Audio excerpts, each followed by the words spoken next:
పోతే ఈ రఫా గాళ్ళంతా రోడ్లెక్కి మాట్లాడుతూ ఉంటే మనమంతా ఎక్కడున్నామో అర్థం అవుతలే నాకు. ఇవాళ రోజే మాట్లాడుతూ ఉంది ఎమ్మెల్యే నా కొడుకులు అంట. అది ఆడదో మగదో ఎవరికి తెలీదు. అది మాట్లాడుతుంటే ఎమ్మెల్యే నా కొడుకులు అంటే జగన్ కూడా దాని కొడుకేనా అని అడుగుతూ ఉన్నాను నేను. మరి ఎమ్మెల్యే అంటే ఆయన కూడా ఎమ్మెల్యే కదా, చంద్రబాబు నాయుడు గారు కూడా ఎమ్మెల్యే కదా. ఆయన వయసు ఎంత, వీళ్ళ వయసు ఎంత, నా వయసు ఎంత, రోజా వయసు ఎంత? ఇలాంటి దురదృష్టకరమైన బూతులు కొంతమంది కాపుల్ని ఉసుగొల్పి వాళ్ళతోనే స్టేట్మెంట్లు.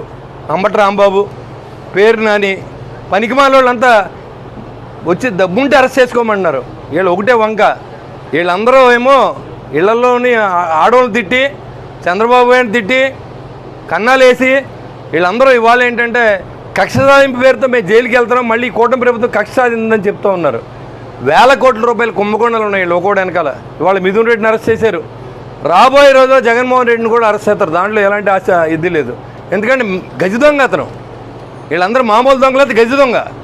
లిక్కర్లో మొత్తం దోచుకున్నాడు, గనులన్నీ దోచుకున్నారు, ఇసుకంతా దోచుకున్నారు, అడవి నుంచి వచ్చిన డబ్బు కూడా అమ్ముకున్నటువంటి ప్రభుత్వం ఇవాళ మళ్ళీ సంవత్సరం అయిపోయిన తర్వాత ఇక్కడ శాసనసభ్యుడు మళ్ళీ రోడ్డెక్కి అంతా మర్చిపోయారు. మనం ఇంటింటికి ఒక ఖాతా పెట్టి డబ్బు లాక్కున్నటువంటి లూటీ చేసిన వ్యక్తి అయినటువంటి కొట్టు సత్యనారాయణ కూడా ఇవాళ మాట్లాడుతూ ఉన్నాడు. ఇంతకంటే దురదృష్టం ఇంకోటి ఏమి ఉండదు. సంవత్సర కాలంలో ఎవరు మర్చిపోరు.